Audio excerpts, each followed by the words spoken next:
Welcome, Campfire Crew. Let's get it on.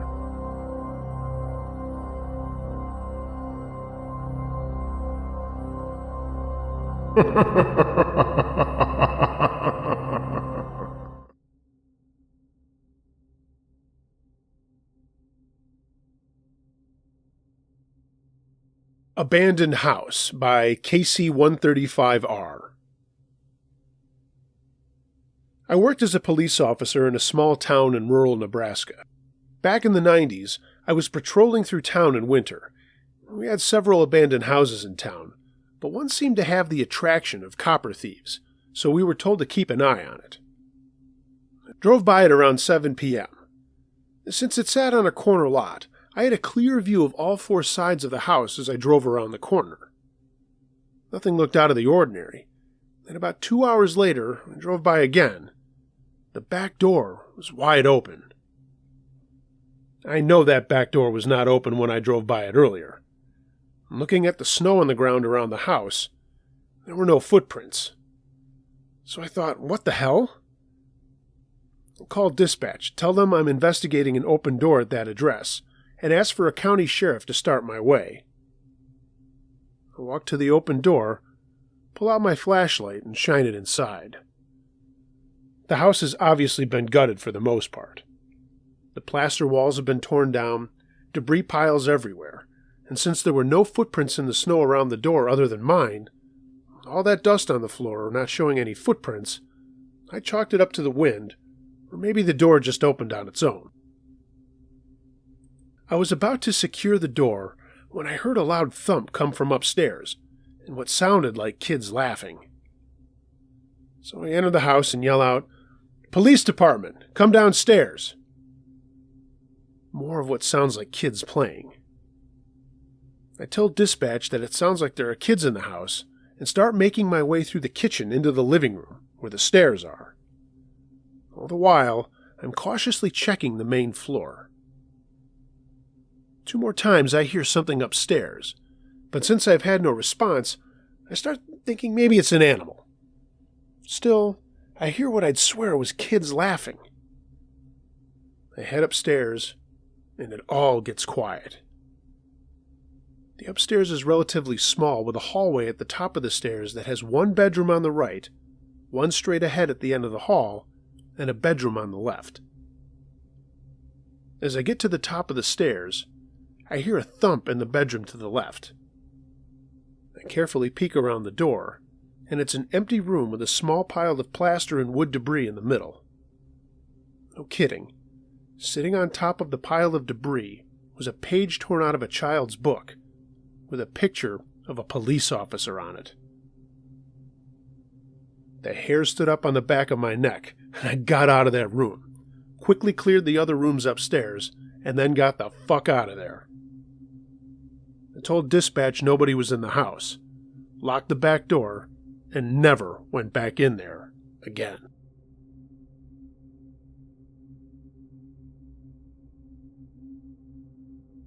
The Wrong House, submitted by Jason. I've been a police officer for 15 years, the last 5 working as a detective. I live in a quiet suburban neighborhood, and most of my neighbors know what I do for a living, but to strangers, they'd have no idea who I really was. I wear plain clothes, and I have an unmarked vehicle. I'm married with 2 little girls. Hey, I hope yours is doing well, Uncle Josh. Forgive me if I'm cryptic about certain details in this, but sharing stories publicly like this might be frowned upon in my department, so I'm using assumed names for everything. My street runs about a half-mile long and dead ends, but is bisected by another street. To the north, my backyard, is a little stream that splits the property behind my street. To the east is another street that leads to other neighborhoods north and south. That's the only street anyone can take to get to my block other than the little one that bisects things. But, because that one just leads to other blocks and has no outlet, there's rarely through traffic. Most of the houses are either modest 2-story structures or ranches, and it's a quiet, nice place with a mix of older folks and people my age, mid-30s and 40s. We have a block club that also serves as a watch, but I stay out of that other than in an advisory capacity for obvious reasons. About 2 years ago, the block over from ours started to experience break-ins.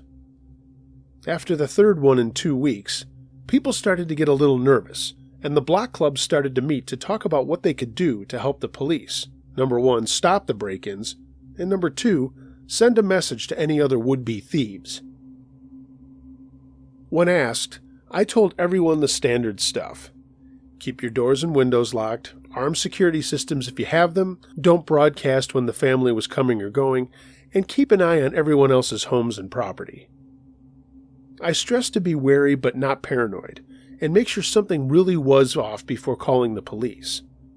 Just because you see someone you don't recognize walking through your neighborhood doesn't mean the police need to get involved. For a week or two, things seemed to quiet down, and it gave everyone a chance to talk about how the invaders were operating. The investigating officers felt it was the same person or persons. His entry was always the same: cut glass in a downstairs window or door, and similar items were always taken. Small electronics and cash. No jewelry or big items like TVs. It was mostly gaming systems, laptops, and computers. Of course, pawn shops in the nearest city were checked routinely, but in this day and age, what's the point of a pawn shop when a thief can sell stuff online and get cash just as fast without any questions asked, right? Well, a house down the street from mine got hit, and everyone on the block went on red alert. This time, the guy broke in while the elderly woman was home and asleep. She woke up and caught him snooping around, and she yelled out. She had fallen asleep in her living room, and the guy didn't even need to break in. He walked right in through her unlocked patio door. He gave her a thump on the head, rolled her up in a blanket, and then tied her with a phone cord he ripped from the wall. No one found her until the next morning when her daughter came to take her to a doctor's appointment. I'm not going to lie. I was getting concerned, and I stopped by the village police department to talk to the chief about what was going on. I did not work for my hometown. I just want to note that. He assured me they were doing their best, and I believed it. But then the weird stuff started happening. More break-ins happened, some during the day, and people were reporting that not only were things being stolen, but women's clothing was being used for self-gratification acts, and worse, some pets were harmed. In one case, a woman 2 blocks over came home to find her panties soiled with semen and her little Pomeranian stuffed in a duffel bag that was then hung on a hook on a basement door. The dog was okay, but the owner obviously was not. In a worse case, there was no break-in at all, but someone the police were convinced was the same person had lured a little Bichon away from a back deck with some dog treats and then snapped a collar on it and tied it to a fence away from the house. A neighbor came out into his yard and saw the guy in the dark when he flicked the lighter, and that caught his attention. The neighbor yelled out and ran over and climbed the fence, but the guy ran away into the dark. He had dropped something next to the dog that the dog was sniffing. It was a can of lighter fluid. The dog had some of it on its hair, and, well, you can figure out what the guy was going to do. As I said, everyone was on alert, and I set new curfews for my 10-year-old twins, and the new rule was they were not allowed to be outside unless under parental supervision. This became the norm around the blocks as well, and again, things seemed to quiet down for a bit. Then, one night in August, I was working late when my personal cell buzzed. It was my wife, and she told me that something odd was happening, and asked when I would be home. I asked her more about what she was worried about, and she said she thought there was someone outside. She was downstairs in the basement with my girls in our family room having pizza and movie night, and she heard someone walk by the glass block window behind her a couple of times. With everything that had been happening, she was obviously nervous. Not wanting her to panic, I told her to turn the home theater down and make sure the girls stayed quiet. I then asked her to use her cell to call my neighbor Stephen and have him come over. I was going to be leaving right then. I stayed on the line with her, but then I heard her voice drop and start to whisper that someone was walking around upstairs. I told her that I was almost home, She said Stephen hadn't answered his other phone, and I told her to get the girls into our laundry room, shut the door and lock it, and not to open it until I got there. I called the local police and told them what was going on, and that I was going into my home when I got there, and how I was dressed that evening. After parking across the street 3 houses up the block, I ran through the yards and noticed all of the houses were dark, including mine. I circled the house to the back and found the way the guy got in. He had cut the glass pane around the handle on the French doors that led out to our back deck. The door was still open, and I quietly went inside and pulled my pistol from my shoulder holster. Clearing the downstairs, I listened and heard a sound upstairs. Again, quietly moving up, pistol in front of me, I stopped and listened again. Someone was in our bedroom. I softly crept over and saw a man standing with his back to me, the streetlights pouring in on his front coming from the windows. His hands were in his pants. "Freeze! Police! Put your hands on your head and get down on your knees!" I said it calmly and coolly. None of that stuff you see on cops. He froze and didn't move for a minute, and I told him again to comply, and slowly he did. Keeping my pistol trained on him, I flipped on the lights and saw that his shorts were slipped down and his hand was full of a pair of my wife's panties. He had been touching himself with them while my kid's Nintendo Switches and my wife's laptop sat on her bed in front of him. I told him to lie down on the floor. I pulled his hands behind him without touching them and put him in cuffs and kept a knee on his neck. I yelled out for my wife to open the front door, hoping she could hear me all the way in the basement, and thankfully she did. The police were just arriving and stormed upstairs and took over. I told them what I had seen and then went to get my girls. They were all fine. My wife had simply forgot to turn on our alarm, and the guy got in by cutting the glass, and obviously nothing happened with the alarm. The police were sure he was the same guy that had been hitting all the houses around me, but that night he broke into the wrong house. I suppose this isn't as scary or messed up as the stories you usually get, but I assure you, a pervert breaking into your house when your wife and kids are home alone is plenty scary. I don't care how many things I've seen as a cop, I was really nervous that night. And to top it off, seeing him in the act of what he was doing was even more disturbing. Everyone, make sure your house is secure no matter where you live. Anything can happen anywhere, but a little preparation can keep you safe. Even though we caught this guy, everyone in my neighborhood is determined to remain vigilant, and I hope everyone out there does the same.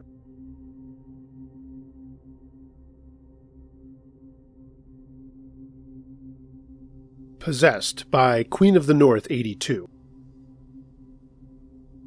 I was a 911 call taker 10 years ago when I received one of the creepiest calls ever. It was freezing that night, which usually equaled a calm, quiet shift due to even the criminals not wanting to go outside. Around 3 a.m., my call box popped up green, and as usual, I asked what was the emergency. A man started frantically screaming that his sister was possessed by a demon and tried to cut his heart out while he slept. He had run away when the attack started and then locked himself in his bathroom. I asked him a series of questions trying to figure out what the hell was going on. Every time he tried to answer, I heard what sounded like scratching and banging on the bathroom door. He whispered, "There's a demon in my sister's body. It's been battling me for days. It got free from the chains." I swear, what I heard next chilled me to the core. This unearthly voice began taunting my caller through the door. It didn't sound like a 20-something old woman. It was low and guttural, like she had gargled razor blades before speaking. She continued to growl and speak in a strange-sounding language until the police arrived. She let out a terrifying scream when the officers broke in. Then dead end. The call was over. I was shaking and had to know what happened. Even my supervisor, who had been listening to the call in real time, was pale and speechless when the line abruptly ended. Before my shift ended, the CO on my creepy call called in to tell me what they found. He told me he would have nightmares for the rest of his life. Apparently, when my caller said his sister got out of her chains, he wasn't joking around. She still had a chain tied to a bloody handcuff when the officers came in. Her whole body was covered in self-inflicted scratches, and her one eye had popped a blood vessel and was bright red.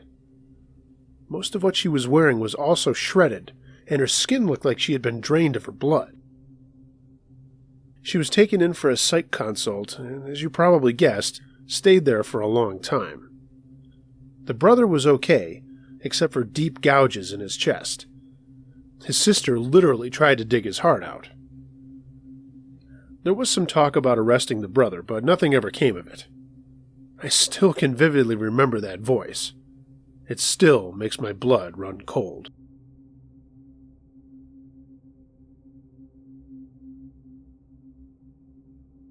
The Baby by Irish 10. I used to work as an armed security guard for a Homeland Security bought town called Plias. The town was started in the 60s for miners to live, and after the smelter closed, all the miners left and the government bought the town to train people. The town had about 500 buildings in it, a few structures in the middle like a store, a bowling alley, bar, school complex, but most of the buildings were small houses, and only about 40 of those actually had people living in them. So, it equaled about 250 abandoned buildings and houses that hadn't been used in 40-plus years. The first day of work, me and my trainer finished the entire shift of checking doors and buildings. We get to one of the last ones, which was an abandoned medical clinic, and it was about 2,300 hours. The two of us were joking around and laughing, and we checked the main door to the clinic, and it was locked. So we checked the rear exit, and it was open. My trainer at this point looks pretty weirded out, and he gets real serious all of a sudden. We agree to clear the building and go in. Everything was fine, just a bunch of empty offices and patient rooms. We got to the end of the clinic where there was an old x-ray room, complete with all the equipment still there, just covered in dust. A steel x-ray bed was in the middle of the room. The room had a bad feeling about it, like when you enter a room and there's a lot of tension going on. We cleared it and then headed out. We start to exit the clinic, joking again. I put my hand on the doorknob to exit the clinic, and the second I put my hand on it, we both heard a baby crying really loud in the x-ray room. We rushed back in, and there was nothing there. Whatever, probably a rusty old air conditioner or something. We exit and end our shift. A week later, I'm on my own to check all the buildings. I get near the end of the shift and check the clinic. Thank God both doors were secure. As I was walking away with a smile on my face, my radio squelches, and I hear the same baby cry over the radio. Needless to say, I walk back to the main office with a pucker factor of 10.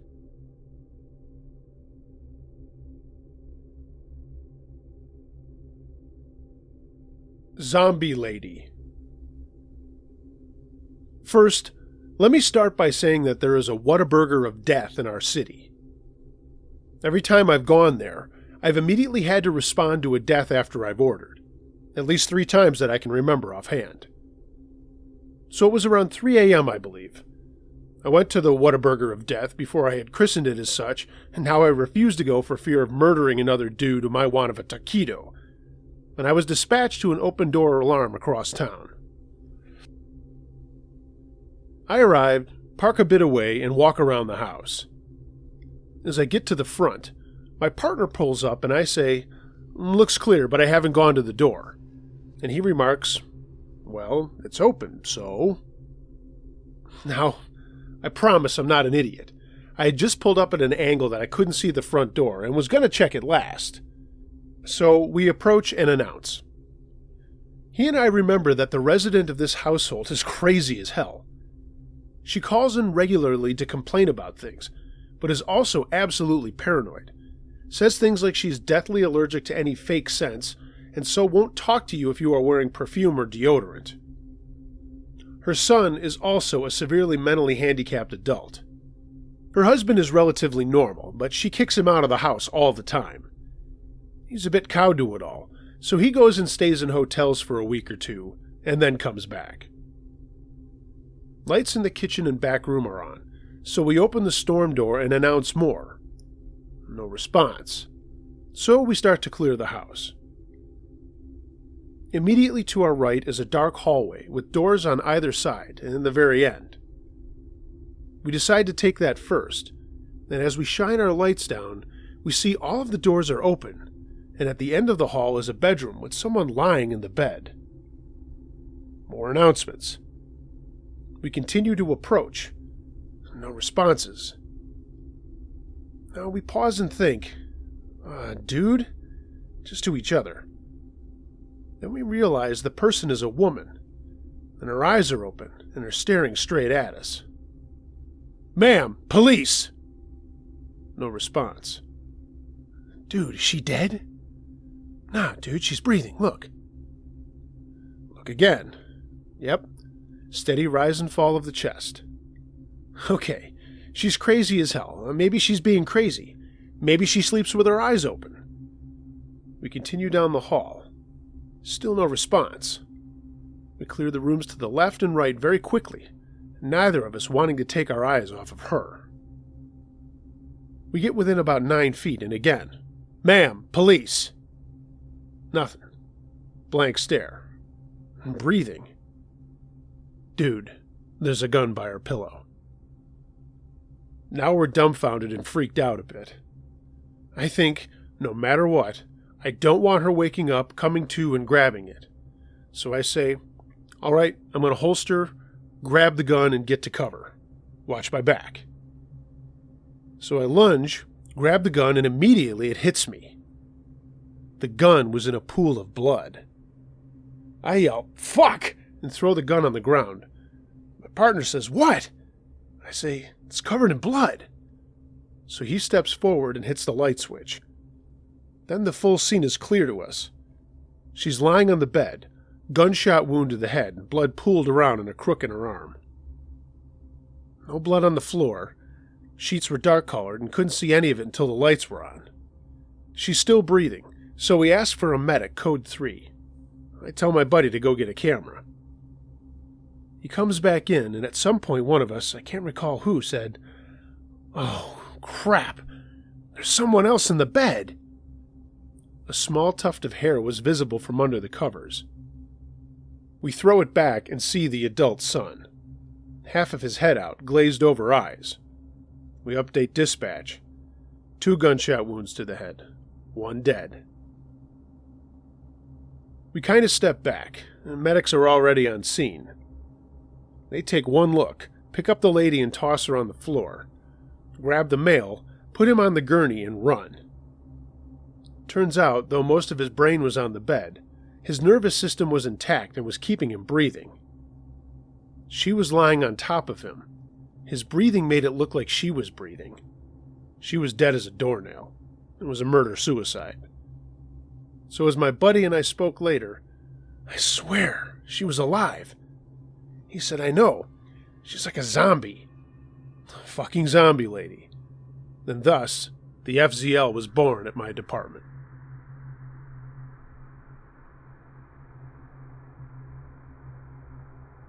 Little Town Terror, submitted by Chickenfoot Fan. My grandfather and father told me this story about something that happened back in the early 80s. I'm going to retell it the best that I can and share it the way he told it to us.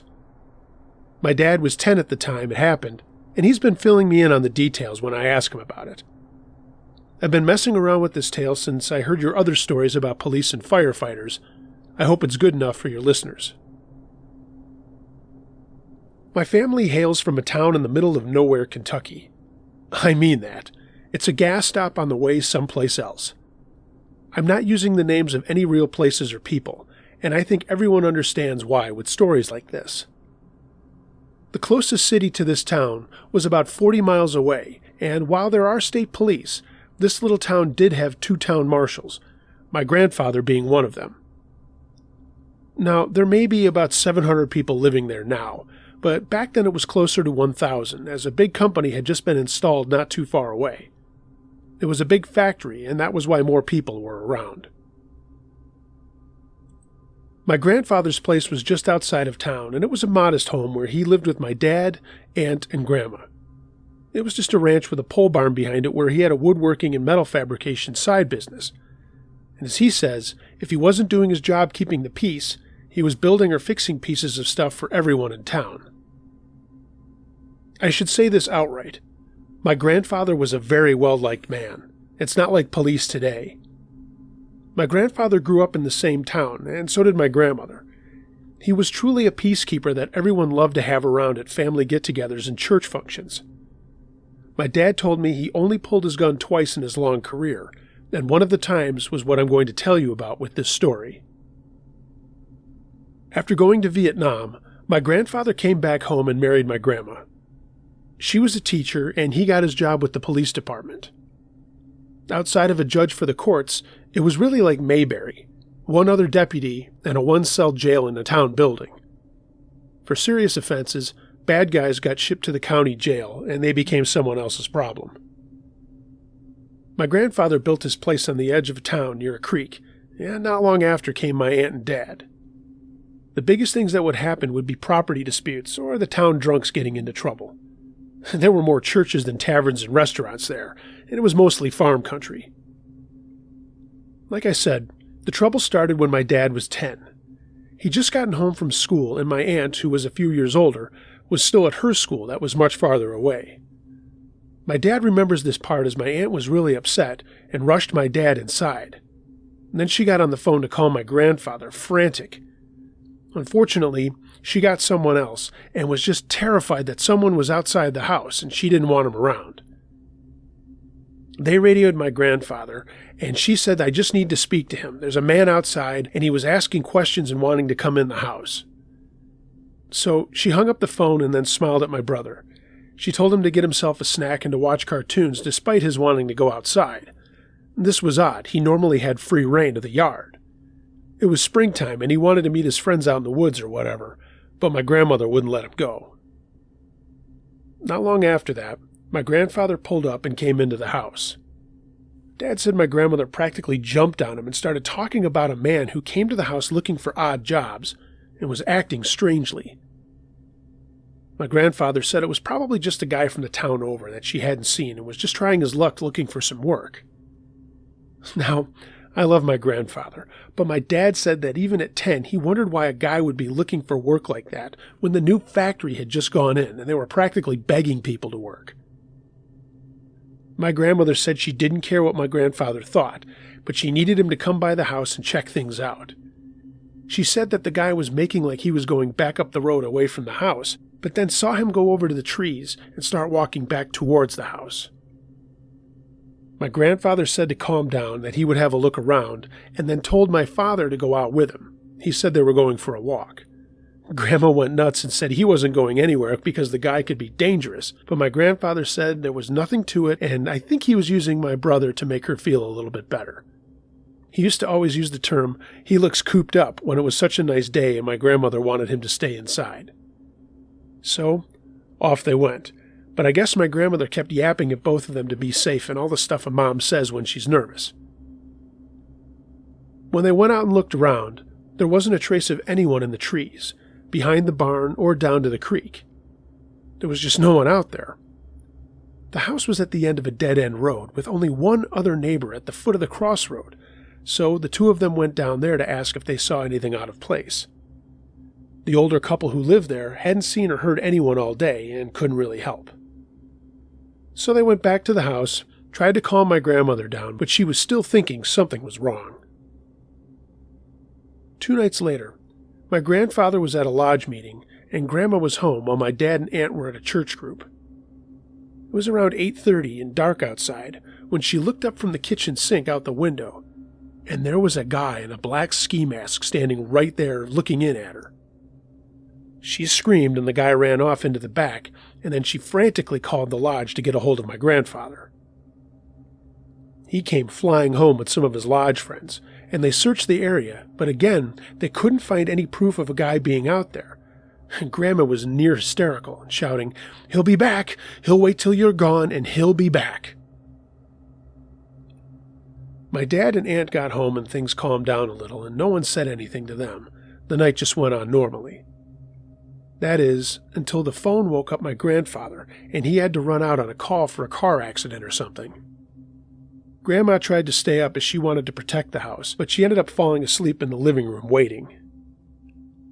Sometime around 3, Grandma woke up to a noise in the kitchen, and her blood froze. But then she thought quickly maybe it was my dad or my grandfather. So she got up and walked into the room and flipped on the lights.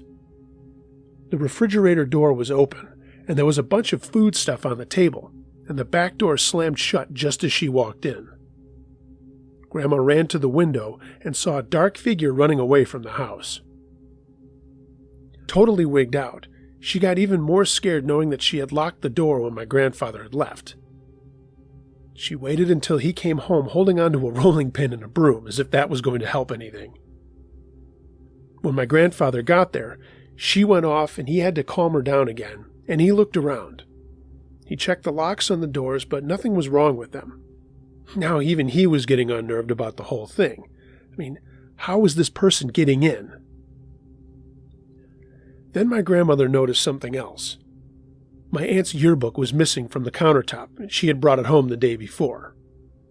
Later that day, they asked her and my dad about it, and neither of them knew where the book went.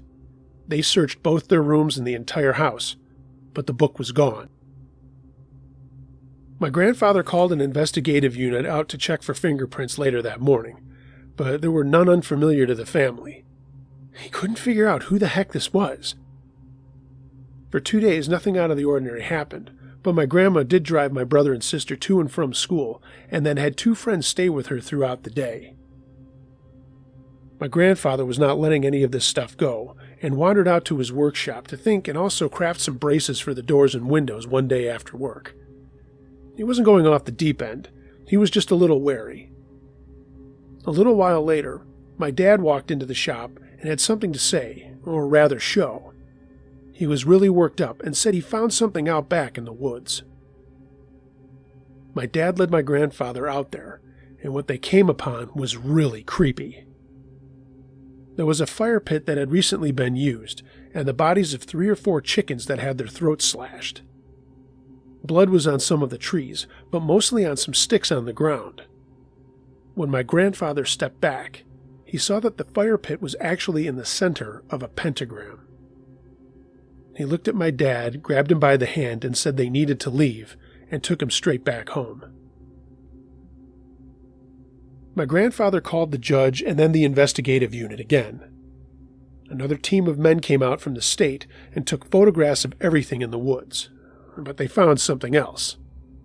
A picture of my Aunt Mary from the missing yearbook.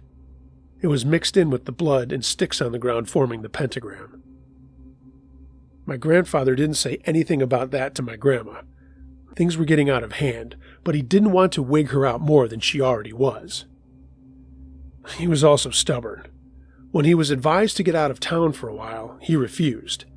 He felt it was his town and his house to protect, and not just his family's. He wanted to watch over everything.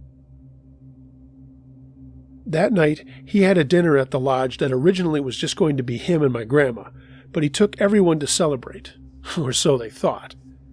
Actually, he wanted everyone to be near him and not back at the house alone. When they got home that night, right away he noticed that something was wrong. The front door was open, and that certainly wasn't right. He radioed his deputy and then went back to the town building and told my mom and aunt and grandma to wait there for him, and he left them there, as he and his deputy went back to the house and slowly entered it. The whole of downstairs was fine and clear. No one was there, and it didn't look like anything had been taken. They went upstairs, and again, nothing valuable was gone. They went back downstairs and noticed that they had missed something big. Blood was smeared on a bunch of family photos, but just streaks of blood on my aunt. Then they both noticed the bloody pentagram on the back of a door they had walked through and not noticed. That was it for my grandfather. He took everyone to the next town over that had a motel, and they all stayed there that night with my dad asking a million questions. My grandfather didn't share anything, but when the kids had finally gone to sleep, my grandfather told my grandma what was going on, and that he wanted her to take my dad and Mary to her sister's in Nashville, which was about an hour and a half away. The next morning, they went back to the house to get some things for the trip, when the phone rang for Mary. It was her friend Sue, and she asked if she could stay over at her house if it made her feel better, and my grandparents said if it would make her feel better, that was fine. It was, of course, anywhere but being at that house. My grandfather strictly forbid anyone being there. So, Grandma headed south with my dad, and Mary went to her friends, and my grandfather was trying to piece together what the heck was going on at his house and in his town. He went to the town building and stayed there working things through, and was also waiting to see if someone would go back to his house later. He went out twice during the day and once in the evening. No one strange had been out there, and he couldn't see any trace of anyone being on the grounds. However, someone familiar would be stopping out later that evening. Mary. My aunt had decided she needed something from her dresser, and she and Sue snuck back to the house just before dusk to get it. They went inside and headed up to Mary's room, where they got the shock of their lives. In her room were two men with ski masks on, who quickly jumped them and had them bound and gagged pretty fast. They left the girls tied up on the floor and then went through the house looking for stuff to steal. At least that's what my grandfather assumed. My dad told me that my aunt had said they came back in with stuff in pillowcases and then put pillowcases over their heads and dragged them out of the house. The girls said they were carried for quite a while and tried to scream for help, but out in the woods no one could hear them. The men put them down, tied Sue to a tree by her back, but kept Aunt Mary and kept walking. When they didn't show up back at Sue's that night, all hell broke loose in town as my grandfather rousted everyone he knew to help find the girls. There were guys on motorcycles, guys combing the woods, guys looking into buildings and cars. You name it, they did it. A search party found Sue later that morning, and while she was badly shook up, she was okay. She had no idea what happened to Mary, but a state trooper did have an idea not long after Sue was found. There was an area used for camping at a pond not too far out of town. As part of their search, everyone was checking any possible place people might be, and what struck this trooper as odd was there was a big Chevy Impala that came by him into town, went straight to get gas, turned around, and then started to head back out of town the same way he came in. But suddenly, the driver changed his mind when he saw the trooper, turned around again, and then went toward the campground. The trooper thought this was odd behavior, especially with what was going on, and he followed the car and finally stopped the Impala, and then went over to run the license and registration as part of a routine stop and check. The driver's information came back clean, but the trooper thought he was acting fidgety, especially when he was questioned about what he was doing out there and where he was headed. The driver kept saying over and over that he had just gotten a job at the new factory, but he still didn't have a permanent address, and he didn't have a lot of belongings in his car. He also couldn't recall the name of a hotel he said he was staying at. None of it added up. Then, the trooper heard a thump coming from the trunk. He played it cool and told the driver to hang tight. He didn't want to keep him there any longer, but there was this search going on, and he had to be thorough. The driver nervously nodded as if he understood. The trooper went back to his car, radioed my grandfather and his superiors, and said that he thought someone involved in the kidnapping was out there. My grandfather made it out there before anyone else, and the two talked about what was going on. Suddenly, the driver of the car hopped out and made a run for it, and one of the only 2 times my grandfather ever pulled his gun was this time, and he shot it twice, missing the man, but it scared the guy enough that he stopped running. Just then, other squad cars pulled up, and everyone swarmed the Impala, and lo and behold, Inside the trunk was the other guy holding my aunt, who was still tied up. Both of the men obviously were arrested and were charged with a lot of things, including kidnapping. They were two drifters who recently got jobs at the new factory, but they were also spending a lot of their time getting really high on all kinds of drugs, and who knows what else they were up to. Somehow, they had convinced each other to make a pact with the devil so they can change their lives, but they had to kill an innocent local, and somehow that would make them transcend, as my grandfather always said. He never figured out what that meant, but apparently upon questioning, they kept saying they were trying to transcend. Miraculously, my aunt made a full recovery. The funny thing is, the family didn't leave town. They stayed. The two guys never made it clear why they picked my grandfather's family to stalk. It seemed completely random, but my grandfather doesn't believe that. To this day, he is positive they singled out his family for a reason. The two guys did admit that they had followed Mary around quite a bit after noticing her in town, and that was all before they made their final move in preparation, which was supposed to originally happen in the woods behind her house. Like I said, my aunt came out of this on top. She did move away and raised a great family, and I love her and my cousins dearly. My grandfather is a great guy, and I'm so glad everything worked out in a story like this. Anyway, that's my scary cop story. I hope you use it for a compilation or something. I've never been to that little town myself, and even though this happened years and years ago, I think I'm going to avoid it.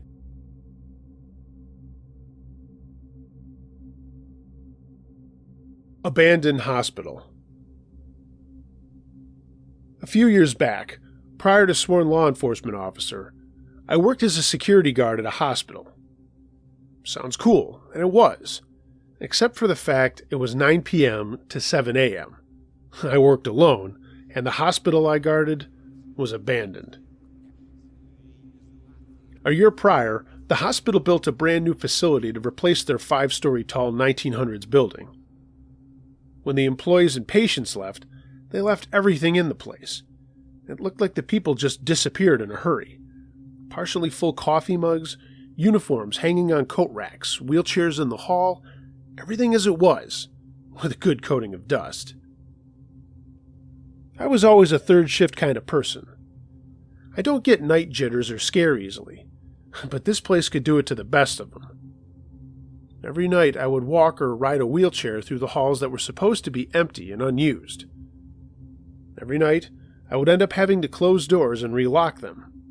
I would walk one floor, move up to the next, and continue on.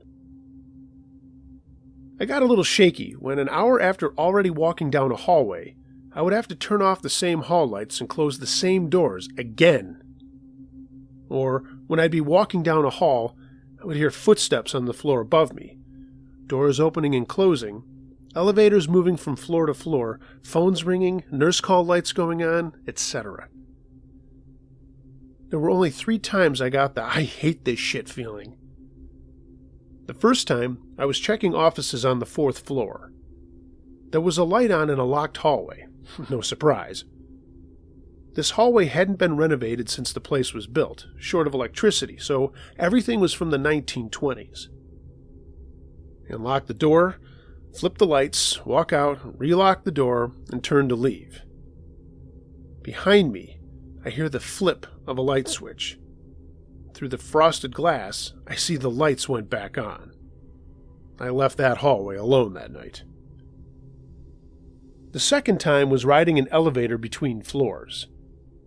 I was taking the elevator to the top floor when, at about number 4 or 5, I heard laughing and muffled talking. It kept getting louder as the elevator went higher. I made it to number 5, the doors swing open, and absolute silence. Of course, every light was on the floor, and even in the patient rooms. I checked high and low. Not a single living or breathing person in that place, except for me. Third, and worst of all, was just an average night. I was on the lower level, locking a door in a corridor. The door had a glass middle, but on the backside it was covered by white tape. The room it led to was dark, and the hallway a few feet behind me was partially lit. so the glass acted like a perfect mirror. Everything normal. Key in, locks click, turning the key. When behind me, I see the full outline of a person walk past me in the hallway. Clear as day, just a full shadow of a person walking past. I froze for only about a second, and then ran into the hall after the supposed person. No one. Just silence. It was an awesome gig, but after a year it felt like I should have been an exorcist with all this stuff happening. The other guards that worked on the days opposite to mine had the same stuff happen, except they always saw nuns walking into rooms just outside of an old rectory or chapel on the 3rd floor. Hey, better nuns than something else, I guess.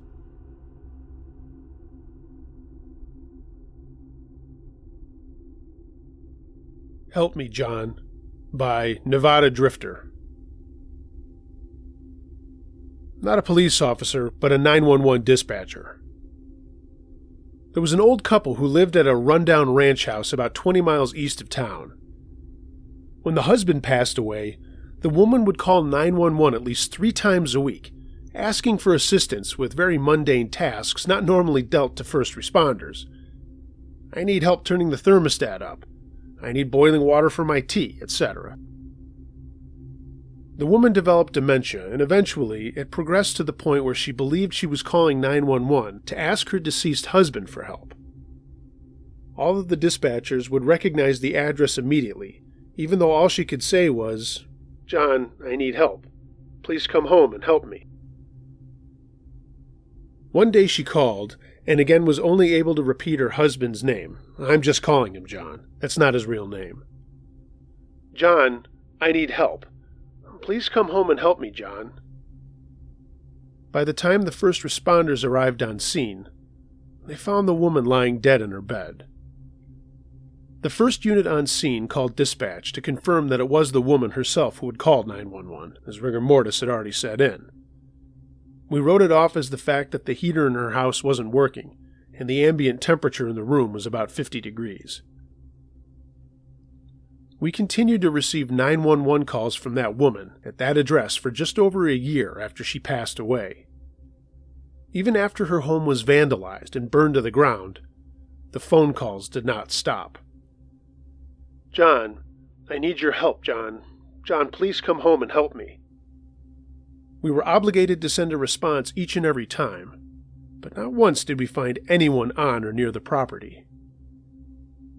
Multiple calls to the phone company confirmed that the phone line had been disconnected, and the call was not coming from another address.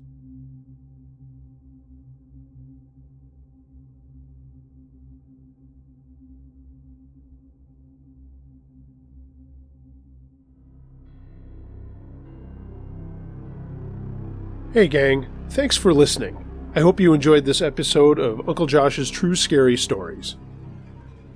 Please check out my website, truescarystories.net, and of course, like, follow, subscribe, and if you do subscribe, make sure you hit that little button for notifications.